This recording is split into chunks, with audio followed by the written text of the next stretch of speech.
Inspector General briefed members and some staff on Capitol Hill about some documents. Here is Democratic Judiciary Committee member Jamie Raskin trying to explain what he saw. I don't really know the relevance of it. At a certain point, it's hard to follow all of the conspiracy theories, but this packet of information is simply meant to advance the conspiracy theory that Mueller's finding that there was a sweeping and systematic campaign by Russia to interfere in our election was specious and fallacious. And as you go forth trying to write potential articles of impeachment for the president, you're on the Judiciary Committee. How does that play into this? I mean, is this part of, and did the IG come forth with this at this point only prompted by the fact that we are this deep into impeachment at this stage and thought he was compelled to do so? Well, there's nothing in here, I think, that's directly relevant to the president's impeachable conduct.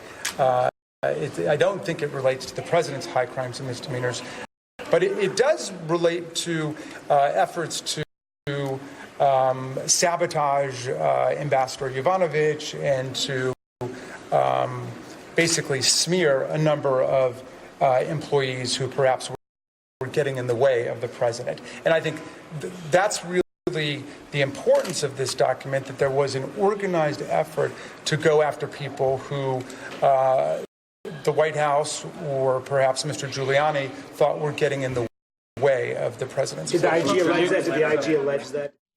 So that's all we have. We're going to be careful and not read from Twitter. We're going to let some of this information become corroborated. But it would appear, Doug, that what was shared was evidence of an ongoing, I think, 3-year effort that you're very aware of, effort to discredit the universal assessment that Russia hacked our election in 2016. And I guess my question would be why?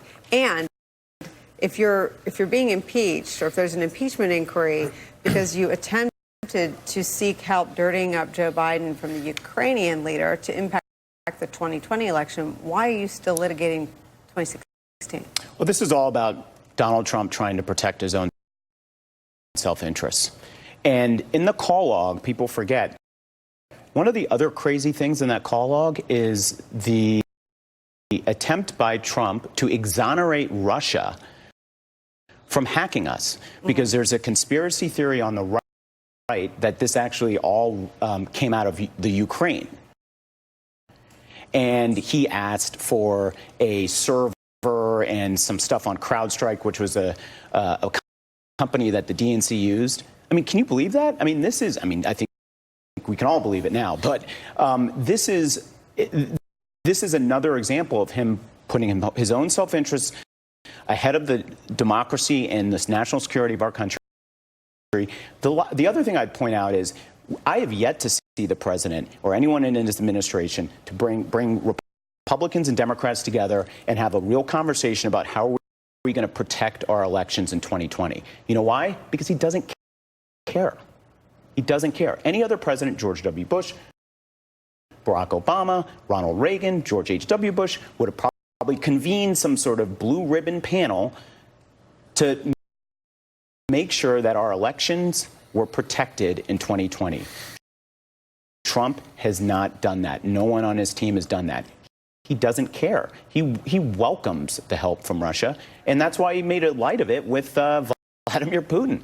It's unbelievable. Now, the confusing sort of readouts, first reads, but it would appear that what the State Department shared or distributed was a packet of information that Congressman Raskin describes as propaganda furthering some of the conspiracy theories designed to take down Mueller's conclusion. I heard him say that Russia had ordered and orchestrated the attack on our democracy. And there's a thread to what I talked about earlier, Tom Bossert, who was Donald Trump's Homeland Security advisor, making some of the same exasperated claims in a Sunday show television appearance, saying that Donald Trump was married to these conspiracy theories about Ukraine being to blame for the 2016 meddling.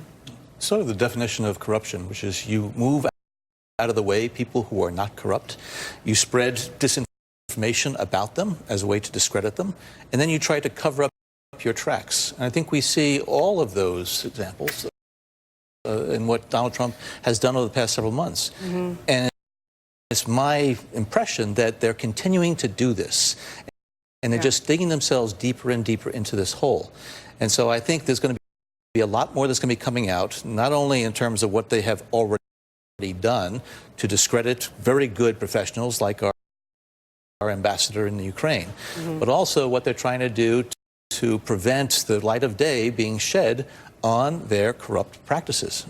And it's not just Donald Trump, it's the others around him, too. Well, and Attorney General Barr, there's been some stunning reporting in the last 72 hours about Attorney General Barr's effort to travel the globe, not to fight terrorism, not to advance democracy, but to investigate the intelligence that was at the inception of the investigation around Russian meddling. Why? What do you understand a motive? I don't. And I'm supposedly going to be interviewed by Mr. Durham as part of this non-investigation.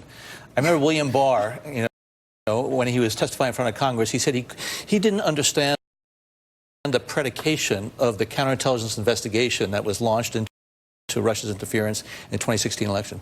I don't understand the predication of this worldwide effort to try to uncover dirt, either real or imagined, that would discredit that investigation in 2016 into Russian interference. On one hand, the Obama administration is crucified for not doing enough. And now they're looking for what we might have done in order to try to understand better and to prevent the Russian interference. And I do agree, it's not just that Trump doesn't care about Russian interference. I think he is hoping that he's going to get it, because he knows that Russia interfered on his behalf.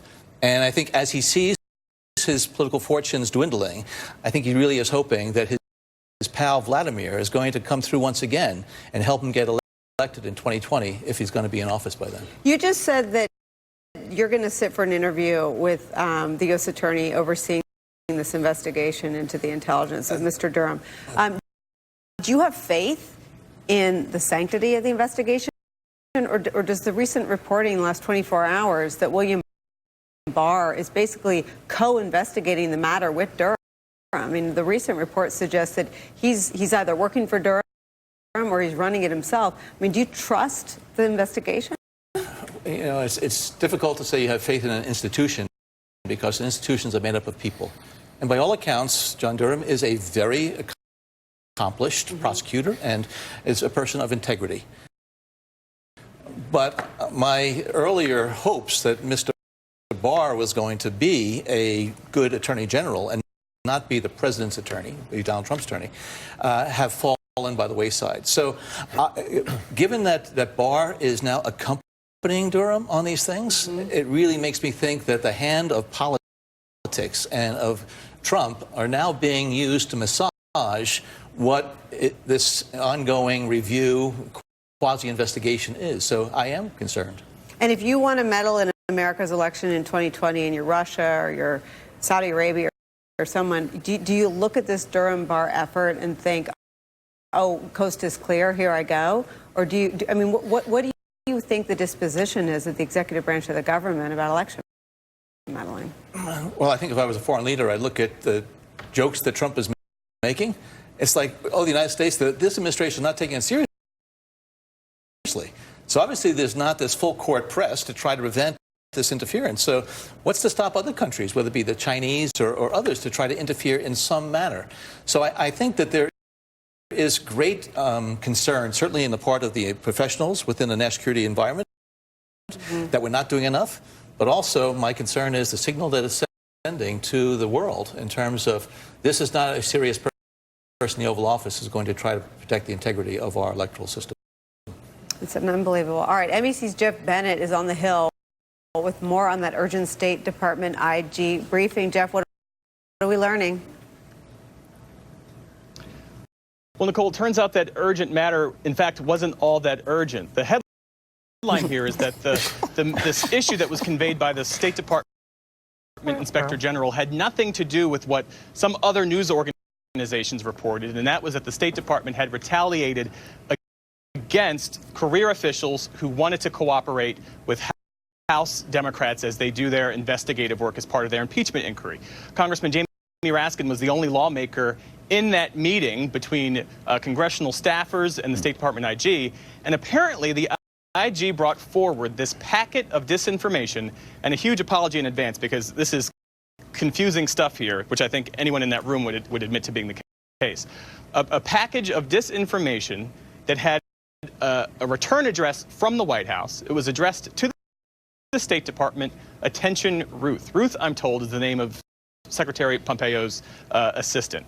When you open the package, you see folder upon folder that had Trump Hotel branding on each folder.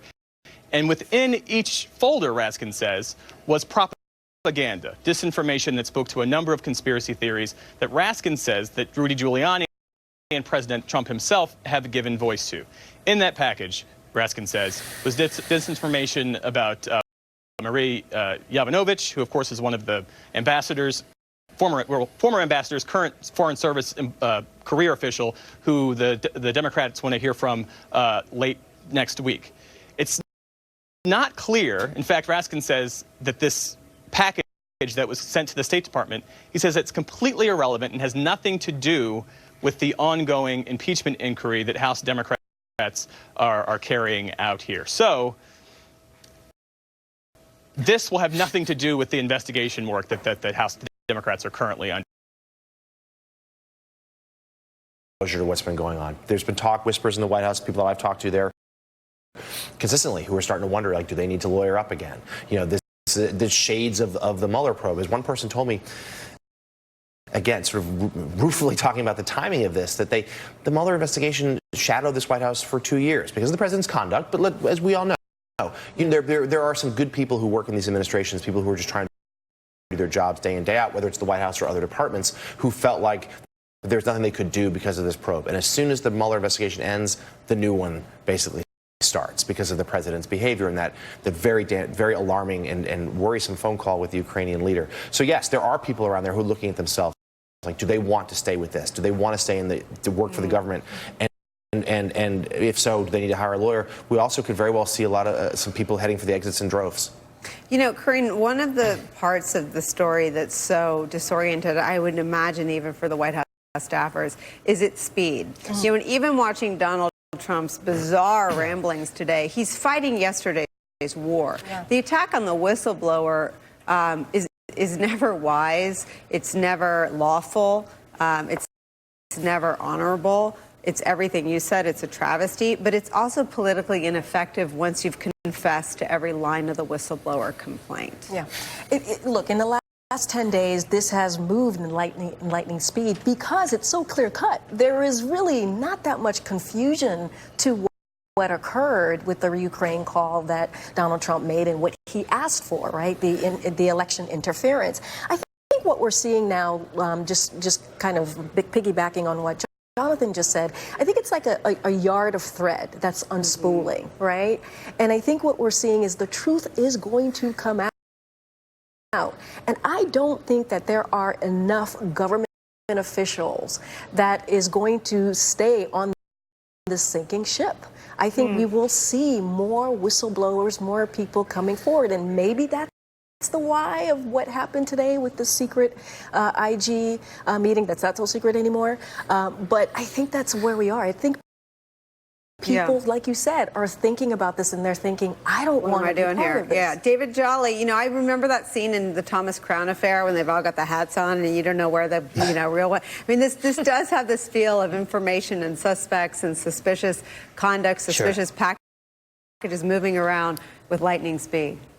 Raskin said something at the very end of the sound we had, Nicole, that I found intriguing. He said concerns of people who felt like they may be in the way of what Giuliani was trying to do, State Department employees in the way of what Giuliani was trying to do. Look, we don't know the gravity of that reference by Raskin, but it points to the bigger picture, and I alluded to it earlier in the show.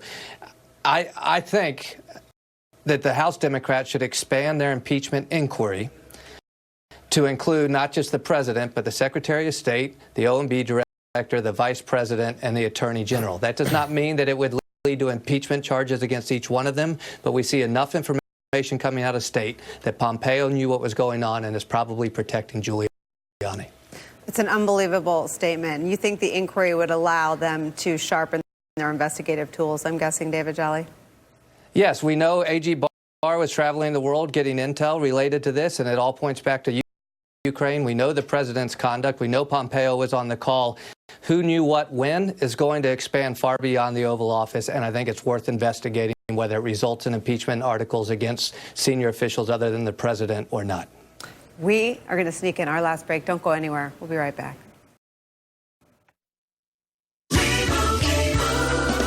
And Doug.